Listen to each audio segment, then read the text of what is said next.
Imagine getting your dream job, only to find yourself dealing with mysterious symptoms every time you show up to work. Maybe it's neck pain, or headaches, or itchy skin, or gut issues, or fatigue. You know you love the work, so why does your body keep rebelling? Most people think that the problem must be the job or their body. But what if it's neither? What if your nervous system is detecting something that you haven't noticed yet? In this video, I'm going to show you how to detect what's going on underneath the surface so that you can help your nervous system stop creating these mystery symptoms and get back to doing what you love. This is exactly what my client Amelia went through. Amelia is an actress and she loves her job. She loves being on sets, she loves doing events, and she loves meeting new people in the industry. So this wasn't a case of, oh, she secretly hates her job and her body is trying to save her from it. It was much more subtle than that. Because every time she had to work an event or an acting job, her neck and jaw would flare like crazy. Sometimes she'd get such bad headaches that it would wipe her out for days. And she tried all of the obvious things.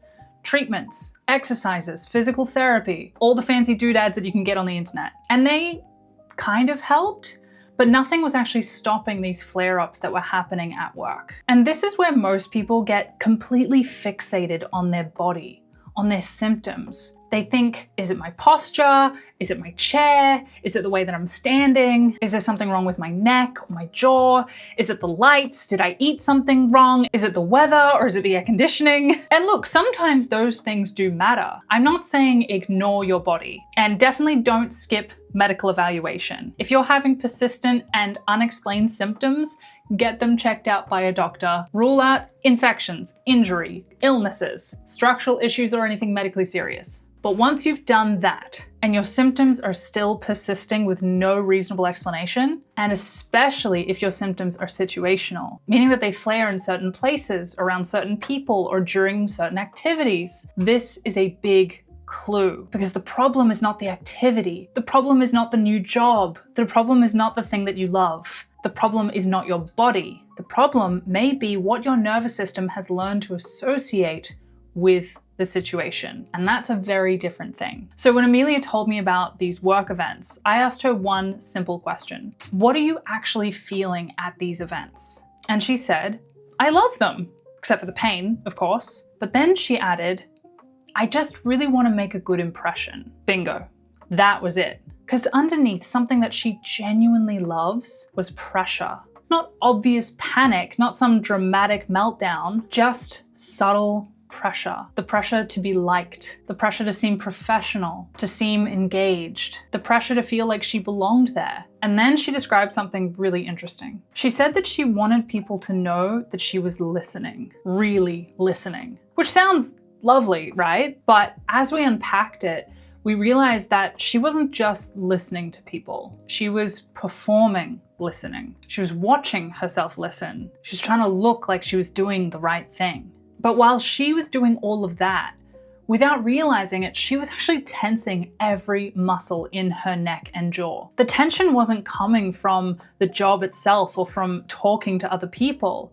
It was coming from that subtle self-monitoring, the performance, that tiny little sense of, I need to get this right. That was what her nervous system was responding to. And this is where people get tripped up, because we assume that if we like something, it can't be stressful. But sometimes the things that we care about the most are the things that create the most pressure, because we want to do them well, we want to do them right, we want to be good at them, we want to be liked and chosen and feel like we belong. And none of that is a bad thing. But your nervous system isn't responding to whether something is good or bad, it's responding to if it feels safe. It's responding to the emotions that we're suppressing, to the thoughts that are just running in the background. Thoughts like, I hope this goes well. I hope I don't mess this up. I hope this person likes me. I hope they know I'm listening. What if I say the wrong thing? What if this doesn't work out right? What if I don't get a call back? What if I seem awkward? What if they think I'm rude? And again, these thoughts may not seem dramatic. They may not even seem especially negative. They're just kind of normal background thoughts that we don't even question. But when you pay attention, you may notice that as they ramp up, your body responds. Your shoulders creep up, your jaw tightens, your breath becomes more shallow. You hold yourself slightly differently. You start performing a version of yourself instead of just being yourself. And for a sensitized nervous system, that can be enough to trigger a physical symptom like neck pain, fatigue, eczema, gut issues, headaches. This is why I don't want you to ask, what activity triggered my symptoms? What I want you to ask yourself is, what was my internal experience during that activity? What was I feeling during that activity? What was I thinking during that activity? Because these aren't the same thing. Let's say your neck flares up at work. An obvious answer may be, my desk caused it. Maybe.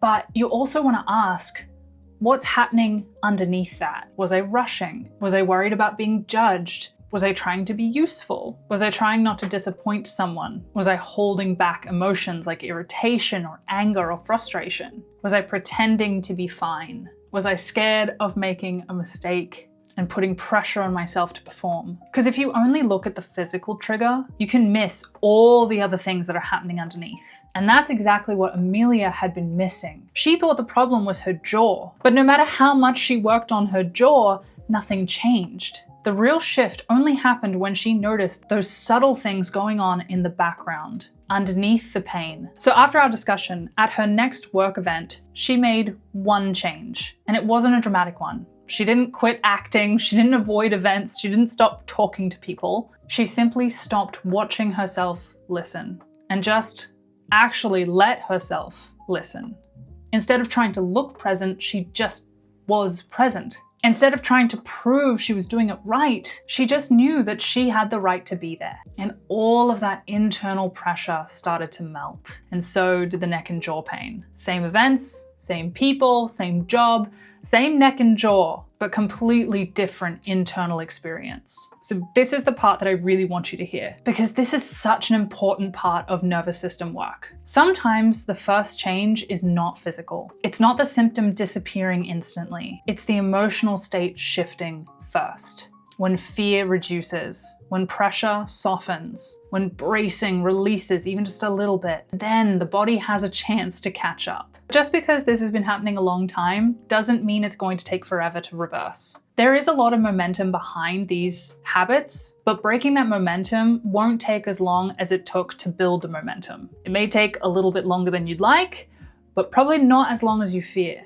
Because your nervous system is listening. It's listening to your thoughts, to your opinions, to the way you interpret things. If you start doing this work of changing those subtle beliefs, subtle thoughts, don't start with the hardest subject in your life. Don't start with the job that you hate, or the relationship that feels impossible, or the situation that terrifies you. Start with something easier. Start with a subject that already has some sense of safety in it, some enjoyment, some positivity. That's why Amelia's job as an actor was such a good place to start with, because she already loved it.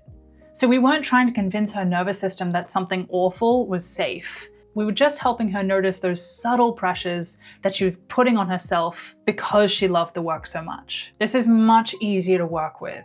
So here's your homework. The next time your symptoms flare, or even better, the next time you notice the early warning signs before they flare, like tension or nervousness, ask yourself, what am I feeling right now? Not physically, but emotionally. Am I trying to make a good impression? Am I trying to control something? And notice the thoughts that are going on underneath. The thoughts that may have been there so long that they are no longer questioned. These thoughts are sneaky because they feel reasonable. But just because they've always been there doesn't make them true. Try asking different questions. Do I need to control this? Can I handle this if it goes wrong? Is it reasonable to expect myself to manage everyone's perception of me? Can I let myself just be present? You don't have to gaslight yourself. You don't have to pretend everything is fine. You're just questioning the thoughts that have been quietly hurting you for a long time. And they will usually lose their power pretty quickly. This is why this work can change so much more than just your symptoms, than just your physical pain. Because once you learn how to notice these more subtle patterns in one area of your life, you can apply this everywhere. To your work, relationships, money, creativity, business, family. And when you notice them, you then get to choose something different. This is how you start getting ahead of your symptoms. Not by obsessively monitoring every sensation, but by becoming curious about what your nervous system is responding to inside your head. The way forward is not to run away from the things that you love, but to learn how to be with them differently. If this resonates with you, I have a free email series that goes deeper into the early stages of nervous system recovery, the patterns that keep people stuck, and the changes that help me recover from chronic pain and illness. The link is in the description below. Thank you so much for being here, sending you lots and lots of love, and I'll see you in the next video. Bye.